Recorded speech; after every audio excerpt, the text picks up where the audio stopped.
Bismillahirrahmanirrahim. Assalamualaikum warahmatullahi wabarakatuh. Bertemu kembali dengan Ibu Hera dalam pembelajaran pendidikan Pancasila dan kewarganegaraan. Bagaimana kabar Nandaku semua? Harapan kami semoga kalian tetap sehat dan tetap semangat dalam mengikuti pembelajaran walaupun masa pandemi saat ini. Sebelum kita lanjutkan materi pembelajaran, mari kita berdoa. Berdoa dimulai. Berdoa selesai. Pada pertemuan yang lalu kita telah membahas tentang hak asasi manusia dan berbagai contohnya. Masih ingat ya Nandaku semua? Apa itu hak asasi manusia? Hak asasi manusia adalah hak hidup yang melekat pada setiap individu yang berasal dari Tuhan yang tidak bisa diganggu-gugat oleh siapapun juga. Baik Nandaku semua, hari ini kita akan membahas tentang upaya penegakan hak asasi manusia. Adapun tujuan pembelajaran yang akan kita capai pada pertemuan hari ini sebagai berikut. Upaya-upaya yang dilakukan pemerintah dalam menegakkan HAM. Upaya-upaya penanganan kasus pelanggaran hak asasi manusia. Untuk lebih jelasnya, mari kita dengarkan penjelasan.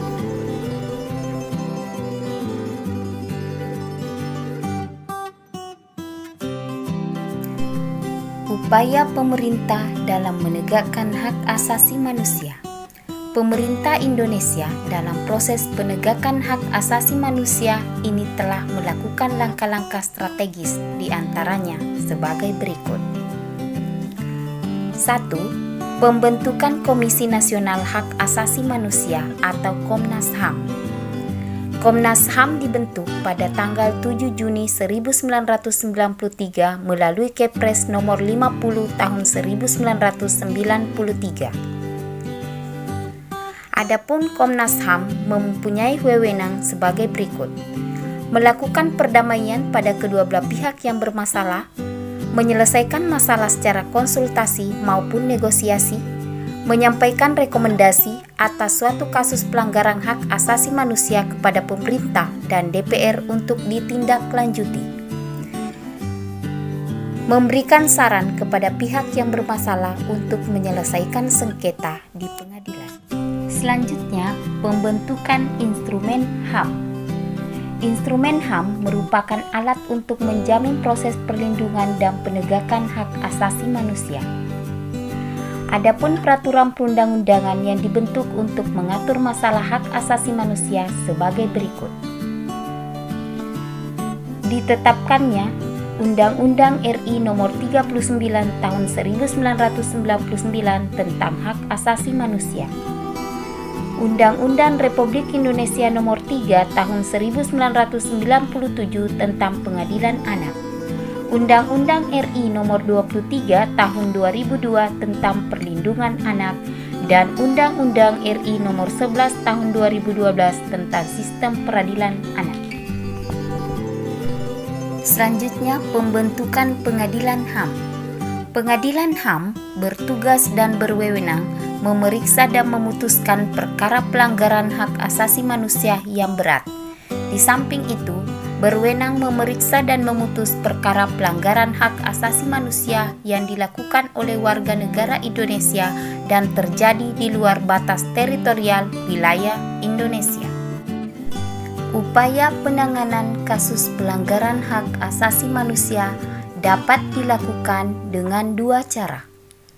Pertama, upaya pencegahan pelanggaran hak asasi manusia dapat dilakukan untuk mengatasi berbagai kasus pelanggaran HAM, yaitu menegakkan supremasi hukum dan demokrasi,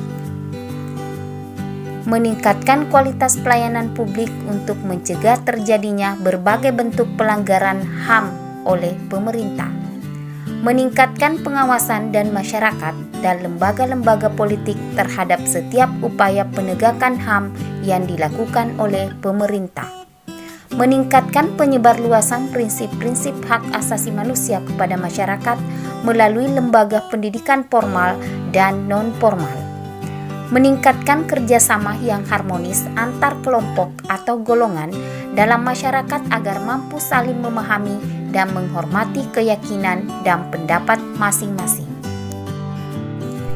Yang kedua, membangun harmonisasi hak dan kewajiban asasi manusia. Upaya untuk mengharmonisasikan hak dan kewajiban asasi manusia merupakan salah satu bentuk dukungan terhadap penegakan hak asasi manusia yang dilakukan oleh pemerintah. Sebagai warga negara dan bangsa dan negara yang beradab, sudah sepantasnya sikap dan perilaku kita mencerminkan sosok manusia yang kafah, yang selalu menghormati keberadaan orang lain.